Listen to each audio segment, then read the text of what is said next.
ദൈവതിരുനാമത്തിന് മഹത്വം ഉണ്ടാകട്ടെ.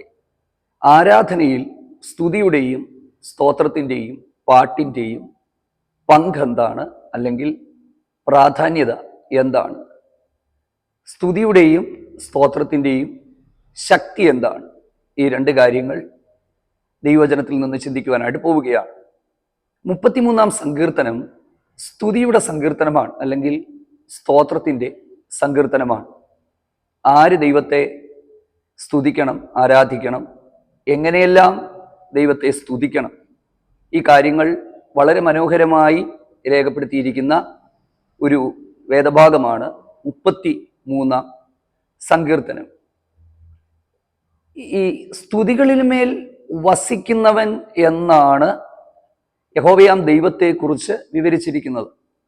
അതായത് സ്തുതിക്കുന്ന ഇടത്ത് ദൈവം ഇറങ്ങി വരും, ദൈവത്തിൻ്റെ സാന്നിധ്യം ഇറങ്ങി വരും. കുറച്ച് നാളുകൾക്ക് മുമ്പ് സ്തുതി എന്ന ആയുധം എന്നുള്ള ഒരു ദൈവവചന സന്ദേശം ഞാൻ നമ്മുടെ ചാനലിൽ അപ്ലോഡ് ചെയ്തിട്ടുണ്ടായിരുന്നു. ഒരുപാട് മാസങ്ങൾക്ക് പിൻപിലാണ്, എനിക്കൊന്നൊരു 4-5 മാസങ്ങൾക്ക് പിൻപിലാണ്. അന്ന് ആത്മീക യുദ്ധ വിജയത്തിൽ സ്തുതിക്കുന്നത് കൊണ്ടുണ്ടാകുന്ന ഗുണങ്ങൾ, അതായത് നമ്മൾ ദൈവത്തെ സ്തുതിക്കുമ്പോൾ നമ്മുടെ ജീവിതത്തിൽ സംഭവിക്കുന്ന കാര്യങ്ങൾ എന്തൊക്കെയാണ്, അത് ആത്മീക യുദ്ധവിജയവുമായിട്ട് ബന്ധപ്പെട്ടാണെന്ന് പറഞ്ഞിരുന്നത്.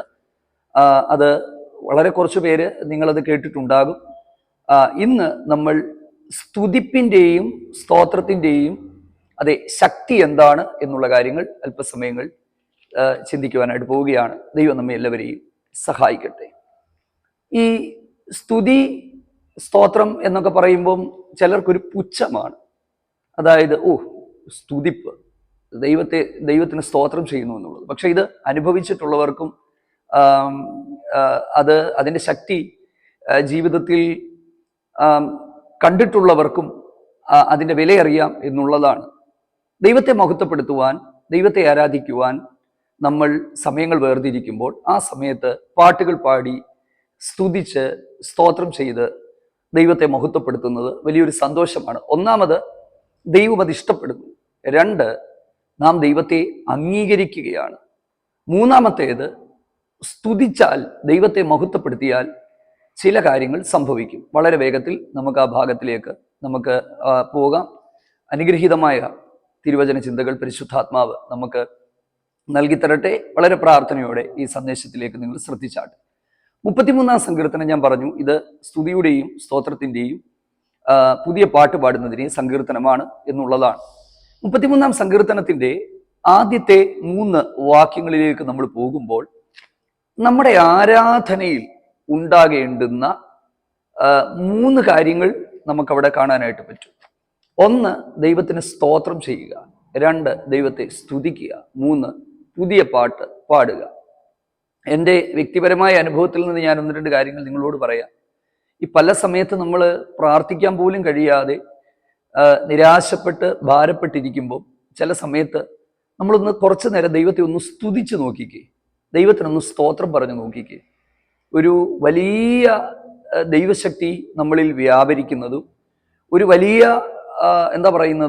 ദൈവ സാന്നിധ്യം നമുക്ക് ആ സമയത്ത് അനുഭവിക്കുവാൻ കഴിയുന്നതുമാണ് ആ ഒരു പ്രത്യേക സമയത്ത്. ഈ 3 വാക്യങ്ങളിലേക്ക് നമ്മൾ ശ്രദ്ധ തിരിക്കുമ്പോൾ, ഒന്നാമത്, ആരാണ് ദൈവത്തെ സ്തുതിക്കേണ്ടുന്നത്? ഈ ദൈവത്തെ സ്തുതിക്കുന്നു, ദൈവത്തിന് സ്തോത്രം ചെയ്യുന്നു എന്നൊക്കെ പറയുമ്പോൾ ആരാണ് ദൈവത്തെ സ്തുതിക്കേണ്ടുന്നത്? 33-ാം സങ്കീർത്തനം ആരംഭിക്കുമ്പോൾ രേഖപ്പെടുത്തിയിരിക്കുന്നത്, നീതിമാന്മാരെ യഹോവയിൽ ഘോഷിച്ചുല്ലസിക്കുക, സ്തുതിക്കുന്നത് നേരുള്ളവർക്ക് ഉചിതമാണ്. അടുത്തത്, 10 കമ്പിയുള്ള വീണ കൊണ്ട് അവന് പാട്ട് പാടുക, അവന് സ്തുതി പാടുക, പുതിയ പാട്ട് പാടുക. അപ്പം ആരാണ് സത്യത്തിൽ ദൈവത്തെ സ്തുതിക്കേണ്ടുന്നത്? എല്ലാവർക്കും സ്തുതിക്കാം, ഇല്ലേ? ലോകത്തിലെ മനുഷ്യന് വേണമെങ്കിൽ സ്തുതിക്കാം. പക്ഷേ ദൈവവചനത്തിന്റെ വ്യവസ്ഥയിൽ നീതിമാന്മാരെ യഹോവയെ സ്തുതിപ്പീൻ. അടുത്തത്, സ്തുതിക്കുന്നത് നേരുള്ളവർക്ക് ഉചിതമാണ്.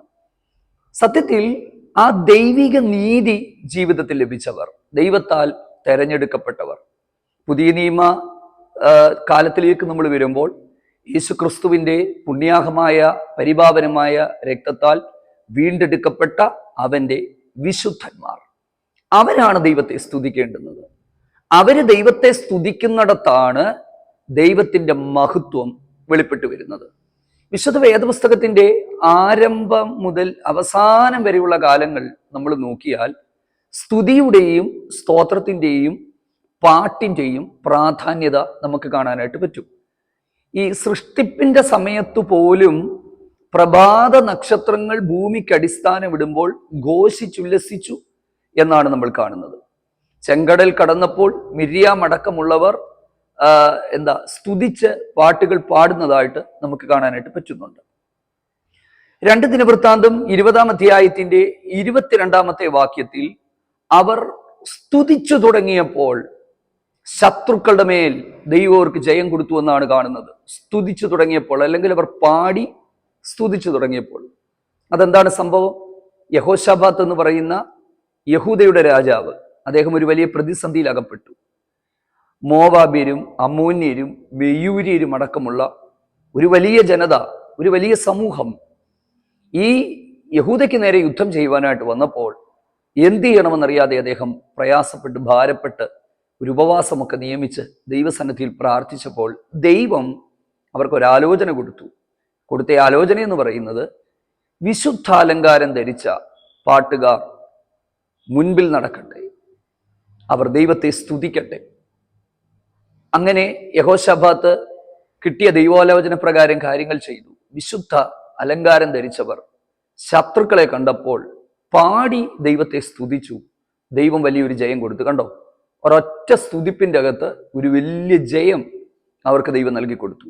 ഇതാണ് സ്തുതിയുടെ ശക്തി, ഇതാണ് ആരാധനയുടെ ശക്തി, ഇതാണ് ദൈവത്തെ മഹത്വപ്പെടുത്തുന്നതിന്റെ ശക്തി. എൻ്റെ പ്രിയപ്പെട്ടവരെ, നമ്മളിത് മനസ്സിലാക്കുക. ഇനിയും വേദപുസ്തകത്തിന്റെ ഒരുപാട് ഭാഗങ്ങളിൽ നമുക്കിത് കാണാനായിട്ട് പറ്റും. നമ്മുടെ വാഴ്ത്തപ്പെട്ട കർത്താവ് യെരുശലേമിലേക്ക് പ്രവേശിക്കുമ്പോൾ ഹോശന്ന ഹോശന്ന എന്ന് നമ്മുടെ കർത്താവിന് പാട്ടുകൾ പാടി വഴിയിൽ ഈ വസ്ത്രങ്ങളൊക്കെ വിരിച്ചിട്ട് കൊമ്പുകളും ഒക്കെ ആയിട്ട് യഹൂദ ബാലന്മാർ അല്ലെങ്കിൽ ബാലന്മാർ ദാവീദ് പുത്രന് ഹോശന്ന എന്ന് പറഞ്ഞ് പാടി ദൈവത്തെ മഹത്വപ്പെടുത്തി, കർത്താവിനെ മഹത്വപ്പെടുത്തി. ഇത് കണ്ടപ്പോൾ അന്നത്തെ മഹാപുരോഹിതന്മാരും പരീശന്മാർക്കും ഭയങ്കര ബുദ്ധിമുട്ടുണ്ടായി. അവരോട് മിണ്ടാതിരിക്കാൻ കൽപ്പിച്ചു, അല്ലെങ്കിൽ ശാസിച്ചു. പക്ഷേ കർത്താവ് പറഞ്ഞത് എന്താണ്? ശിശുക്കളുടെയും മുല കുടിക്കുന്നവരുടെയും വായിൽ നിന്ന് നീ ബല നിയമിച്ചിരിക്കുന്നു. മറ്റൊരു ഭാഗത്ത് നമ്മൾ കാണുന്നത്, നിങ്ങൾ മിണ്ടാതിരുന്നാൽ ഈ കല്ലുകൾ ആർപ്പു വിളിക്കും എന്നുള്ളതാണ്. വെളിപ്പാട് പുസ്തകത്തിലേക്കൊക്കെ നമ്മൾ വരുമ്പോൾ പാട്ടും ആരാധനയും നമുക്ക് അവിടെ കാണാൻ പറ്റും. കുഞ്ഞാടിന് പാട്ട് പാടുന്നവർ 144,000 പേര് പുതിയ പാട്ട് പാടുന്നു. ദൈവത്തിന് സ്തോത്രം. ക്രിസ്തീയ ആരാധനയിൽ പാട്ടിന് വളരെ പ്രാധാന്യമുണ്ട്. ഈ പുറത്തുള്ള ആളുകൾ നമ്മളോട് ചോദിക്കും, ഇത്രയധികം പാട്ട് പാടണം? വേദപുസ്തകത്തിൽ പാട്ടിന് വളരെ പ്രാധാന്യമാണുള്ളത്. പാട്ട് പാടിക്കൊണ്ടാണ് ഒലിവ് മലയിലേക്ക് അന്ത്യത്താഴം കഴിഞ്ഞതിന് ശേഷം, അല്ലെങ്കിൽ ആ അവസാനത്തെ ആ ഒരു ലോർഡ് സപ്പർ അത് കഴിഞ്ഞതിന് ശേഷം പാട്ട് പാടിക്കൊണ്ടാണ് അവർ ഒലിവ് മലയിലേക്ക് പോകുന്നത്. പാട്ടിന് അത്രയധികം പ്രാധാന്യമാണുള്ളത്. അപ്പൊ പ്രിയപ്പെട്ടവരെ, അപ്പോസ്തലനായ പൗലോസ് പറയുന്ന വാക്കുകൾ, നിങ്ങളുടെ ആവശ്യങ്ങളെ സ്തോത്രത്തോടെ ദൈവകരങ്ങളിലേക്ക് ഏൽപ്പിക്കുക. സ്തോത്രത്തിന്റെ ശക്തി. ഞാൻ മുമ്പ് പല മെസ്സേജുകളിലും ഞാൻ പറഞ്ഞിട്ടുണ്ട്. ഞാൻ ഈ സ്തോത്രത്തിന്റെ ശക്തി മനസ്സിലാക്കിയത് TPM-കാരിൽ നിന്നാണ്, ദ പെന്തക്കോസ്ത് മിഷൻ സഭാംഗങ്ങളിൽ നിന്നാണ്. അപ്പം അവരുടെ ദൈവദാസന്മാർ പുലർച്ചെ എഴുന്നേറ്റ് സ്തോത്രം ചെയ്യും. കർത്താവ് ഈ വിഷയം നടത്തി തന്നതിനായി സ്തോത്രം സ്തോത്രം സ്തോത്രം എന്ന് വരും. ഞാനിത് എന്നെ ആരും പഠിപ്പിച്ചിട്ടില്ല ഇങ്ങനെ സ്തോത്രത്തെക്കുറിച്ച്, അല്ലെങ്കിൽ സ്തോത്രം ചെയ്ത് പ്രാർത്ഥിക്കണമെന്ന്. അങ്ങനെ ഞാൻ പരീക്ഷണാടിസ്ഥാനത്തിൽ കുറച്ച് നാളുകൾക്ക് മുമ്പ് എൻ്റെ കുറേ വിഷയങ്ങളിൽ സ്തോത്രം ചെയ്ത് പ്രാർത്ഥിച്ചു. അത്ഭുതകരമെന്ന് പറയട്ടെ, ആ വിഷയത്തിനെല്ലാം വളരെ വേഗം ദൈവസന്നിധിയിൽ നിന്ന് മറുപടി ഉണ്ടായി. നമ്മളൊരു കാര്യം നമ്മൾ മനസ്സിലാക്കുക, ദൈവവചനത്തിന്റെ അടിസ്ഥാനത്തിൽ നമ്മൾ മുഹൂർത്തങ്ങളിൽ വിശ്വസിക്കുന്നില്ല, ഏതെങ്കിലും സമയങ്ങളിൽ നമ്മൾ വിശ്വസിക്കുന്നില്ല. ഒന്നുമില്ല. ഒറ്റ കാര്യം ചെയ്താൽ മതി, ദൈവത്തെ സ്തുതിച്ചാൽ മതി, ദൈവത്തെ മഹത്വപ്പെടുത്തിയാൽ മതി, ദൈവത്തെ ആരാധിച്ചാൽ മതി. ഈ വിവാഹ വേദികളിൽ ഞാൻ ഒക്കെ ഈ വിവാഹ ശുശ്രൂഷ നടത്തുന്ന ഒരാളായതുകൊണ്ട് നമ്മൾ ദൈവത്തെ മഹത്വപ്പെടുത്തി, ദൈവത്തെ സ്തുതിച്ച്, ദൈവത്തെ മഹത്വപ്പെടുത്തിയിട്ടാണ് ആ ശുശ്രൂഷ ചെയ്യുന്നത്. കാരണം ഞാൻ പറഞ്ഞതുപോലെ മുഹൂർത്തങ്ങളിലോ സമയങ്ങളിലോ കാലങ്ങളിലോ നമ്മൾ വിശ്വസിക്കുന്നില്ല. ദൈവത്തെ മഹത്വപ്പെടുത്തുമ്പോൾ, ദൈവത്തെ ആരാധിക്കുമ്പോൾ ദൈവ സാന്നിധ്യം അവിടേക്ക് ഇറങ്ങി വരികയും സകല അശുദ്ധികളെയും അത് നീക്കുകയും ചെയ്യുന്നു. എന്തെങ്കിലും തടസ്സങ്ങളോ പ്രശ്നങ്ങളോ ഒക്കെ ഉണ്ടെങ്കിൽ അവന്റെ വിശുദ്ധന്മാർ അവനെ സ്തുതിക്കുമ്പോൾ, ഈ സ്തുതിച്ചാലും സ്തുതിയുടെ ശക്തി വെളിപ്പെടാത്തത് അധരങ്ങൾ ശരിയല്ലാത്തത് കൊണ്ടാണ്. അതുകൊണ്ടാണ് എഴുതിയിരിക്കുന്നത്, നീതിമാന്മാരെ യഹോവയിൽ ഘോഷിച്ചുല്ലസിക്കുക. സ്തുതിക്കുന്നത് നേരുള്ളവർക്ക് ഉചിതമാണ്. നമ്മൾ നേരോടെ ജീവിക്കണം.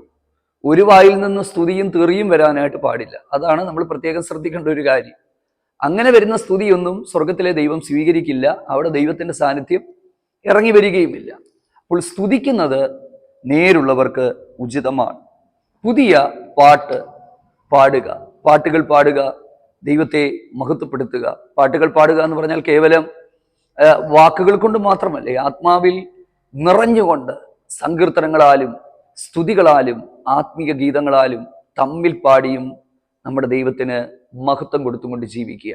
ഇതാണ് യഥാർത്ഥമായ ഒരു ക്രിസ്തീയ ജീവിതത്തിന്റെ അനുഭവം എന്ന് പറയുന്നത്. അപ്പോൾ ആദ്യത്തെ ഈ 33-ാം സങ്കീർത്തനത്തിന്റെ ആദ്യത്തെ 3 വാക്യങ്ങൾ സ്തുതിക്കുവാനായിട്ടുള്ള ആഹ്വാനമാണ്. എങ്ങനെയാണ് സ്തുതിക്കേണ്ടത് എന്നുള്ളത്. അടുത്തത്, നമ്മൾ ദൈവത്തെ മനസ്സിലാക്കിയിട്ട് നമ്മൾ സ്തുതിക്കണം. വെറുതെ സ്തുതിക്കുകയല്ല. 4-5 വാക്യങ്ങൾ നമ്മൾ വായിക്കുമ്പോൾ ദൈവത്തിന്റെ പ്രവൃത്തി വിശ്വസ്തതയുള്ളതാണ്, നീതി ന്യായവും ഇഷ്ടപ്പെടുന്ന ദൈവമാണ്, ഭൂമി മുഴുവൻ അവിടുത്തെ ദയ കൊണ്ട് നിറഞ്ഞിരിക്കുന്നു. നമ്മൾ ദൈവത്തിന്റെ മഹത്വത്തെ കണ്ടു വേണം നാം ദൈവത്തെ ആരാധിപ്പാൻ. ആ ദൈവത്തെ മഹത്വത്തെ നമുക്ക് എങ്ങനെ കാണാനായിട്ട് പറ്റും? ഇങ്ങനെയുള്ള ദൈവവചന കേൾവികളിൽ, ദൈവവചന ധ്യാനത്തിൽ നമുക്ക് ദൈവത്തിന്റെ മഹത്വത്തെ കാണാനായിട്ട് പറ്റും. പ്രവാചകനായ യെശയ്യാവിന്റെ പുസ്തകം 6-ാം അധ്യായത്തിൽ സിംഹാസനത്തിൽ ഇരിക്കുന്ന കർത്താവ്, ആ കർത്താവിനെ മഹത്വപ്പെടുത്തുന്ന, അല്ലെങ്കിൽ മുഖത്തോട് മുഖം നോക്കി ആരാധിക്കുന്ന, അല്ലെങ്കിൽ ദൈവത്തെ മഹത്വപ്പെടുത്തുന്ന, കർത്താവിനെ മഹത്വപ്പെടുത്തുന്ന കെരൂബുകൾ നമുക്ക് അവിടെ കാണാനായിട്ട് പറ്റും. അപ്പം ദൈവത്തിന്റെ മഹത്വത്തെ കണ്ടുകൊണ്ടും അവിടുത്തെ പ്രവൃത്തികളെ ധ്യാനിച്ചുകൊണ്ടും മടി കൂടാതെ ദൈവത്തെ മഹത്വപ്പെടുത്തുന്നവരായി നമ്മൾ മാറുക എന്നുള്ളതാണ്. അടുത്തത് 6-7 വാക്യങ്ങളിലേക്ക് നമ്മൾ വരുമ്പോൾ, നമ്മൾ ഭൂമിയിലെ ദൈവത്തിന്റെ സൃഷ്ടിയെ കണ്ടുകൊണ്ട് നമ്മൾ ദൈവത്തെ മഹത്വപ്പെടുത്തുക എന്നുള്ളതാണ്.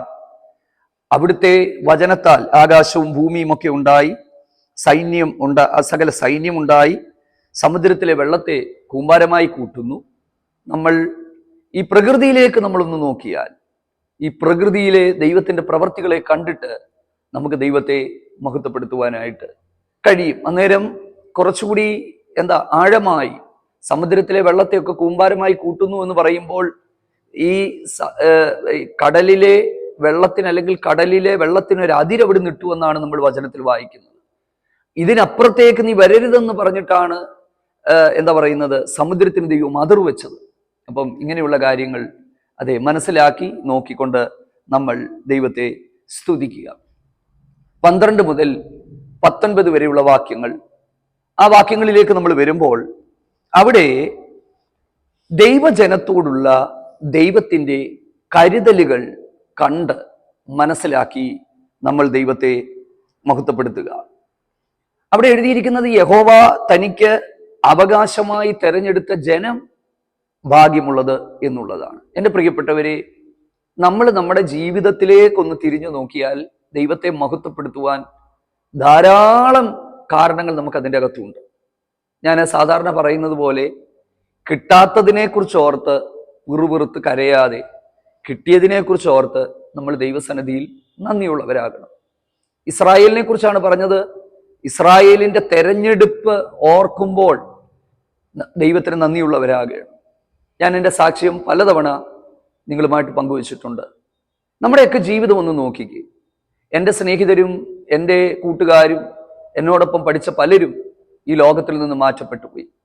മദ്യത്തിനടിമകളായി, ലോകമോഹങ്ങൾക്കടിമകളായി, ദൈവത്തെ അറിയാത്തവരായി, തന്നിഷ്ടക്കാരായിട്ടൊക്കെ ജീവിക്കുമ്പോൾ ഈ ഒരു തലമുറയിൽ യേശു ക്രിസ്തുവിൻ്റെ സ്നേഹത്തെ തിരിച്ചറിയുവാൻ, ഒരു ദൈവപൈതലായി തീരുവാൻ, ദൈവ മക്കളായി തീരുവാൻ, അവിടുത്തെ വിശുദ്ധന്മാരായി നിലകൊള്ളുവാൻ നമുക്ക് കിട്ടിയ ഭാഗ്യം ഏറ്റവും ശ്രേഷ്ഠകരമായ ഭാഗ്യമാണ്.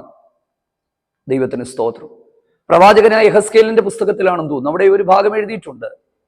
ഇസ്രായേലുമായിട്ടുള്ള ബന്ധത്തിലാണത് പറയുന്നതെങ്കിലും, ഒരു കണ്ണിനും നിന്നോട് ദയ തോന്നാതെയിരുന്നപ്പോൾ, ഞാൻ നിന്റെ സമീപത്തു കൂടി നടന്നു പോയപ്പോൾ നീ ചോരയിൽ കിടന്ന് നീ ഉരുളുകയായിരുന്നു, നിന്നെ കുളിപ്പിക്കുവാൻ ആരുമില്ലായിരുന്നു, ആർക്കും നിന്നോട് ദയ തോന്നാതെ ഇരുന്നപ്പോൾ എനിക്ക് നിന്നെ കണ്ടു, നിന്നോട് എനിക്ക് ഇഷ്ടം തോന്നി, ജീവിക്കുക എന്ന് ഞാൻ നിന്നോട് കൽപ്പിച്ചു, നീ വളർന്നു വലുതായി. സത്യമല്ലേ? ഒരു കണ്ണിനും ദയ തോന്നാതെ ഇരുന്നപ്പോൾ, ഇല്ലേ? മനുഷ്യർ മുഖം തിരിച്ച് മാറിക്കളഞ്ഞപ്പോൾ, ലോകത്തിൽ ഒരു മനുഷ്യനെ സഹായിക്കാനില്ലാതിരുന്ന സാഹചര്യങ്ങളിൽ ആ ഒരു ഭൂതകാലം നമ്മൾ ഓർക്കുമ്പോൾ, എൻ്റെ പ്രിയപ്പെട്ടവരെ, സത്യം പറഞ്ഞാൽ നമ്മൾ അതൊക്കെ ധ്യാനിക്കുമ്പോൾ നമ്മുടെ കണ്ണുകൾ നിറയും. ചില സമയങ്ങളിൽ ഞാൻ ദൈവസന്നിധിയിൽ ഇരുന്ന് കരയാറുണ്ട്. ചിലർ പറയും, അയ്യോ കരച്ചിലിപ്പോൾ വരുന്നില്ല, കരയാൻ ഭയങ്കര പാടാണ്. ഒറ്റ കാര്യം, പഴയ കാലങ്ങളൊന്ന് ധ്യാനിച്ചാൽ മതി, ഓർത്താൽ മതി, ഇല്ലേ? ജീവിതത്തിൽ പ്രയാസങ്ങളും ബുദ്ധിമുട്ടുകളൊക്കെ ഉണ്ടാകും, സത്യമാണ്. പക്ഷേ ദൈവം നടത്തിയ വഴികൾ എത്രയോ ശ്രേഷ്ഠമാണ്, എത്രയോ അത്ഭുതകരമാണ്. എന്താ പറയുന്നത്? കോഴി തൻ്റെ കുഞ്ഞുങ്ങളെ തൻ്റെ ചിറകിൻ്റെ മറവിൽ മറയ്ക്കുന്നത് പോലെയല്ലേ കർത്താവ് ഓരോ ദിവസവും നമ്മളെ വഴി നടത്തുന്നത്. അതിനായിട്ട് നമുക്ക് ദൈവസന്നിധിയിൽ നന്ദി പറയാം. അടുത്തത്, അവരുടെ ഹൃദയങ്ങളെ ഒരുപോലെ മെനഞ്ഞിരിക്കുന്നു. ഇനി അടുത്തത്, ഈ സങ്കീർത്തനത്തിൻ്റെ അകത്ത് ഒരു വലിയൊരു ആത്മീയ മർമ്മം ഒളിഞ്ഞു കിടപ്പുണ്ട്.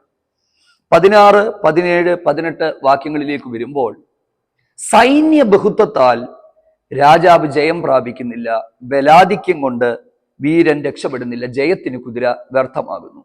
ഇത് ആക്ഷരികമായി സത്യമായൊരു കാര്യമാണ്.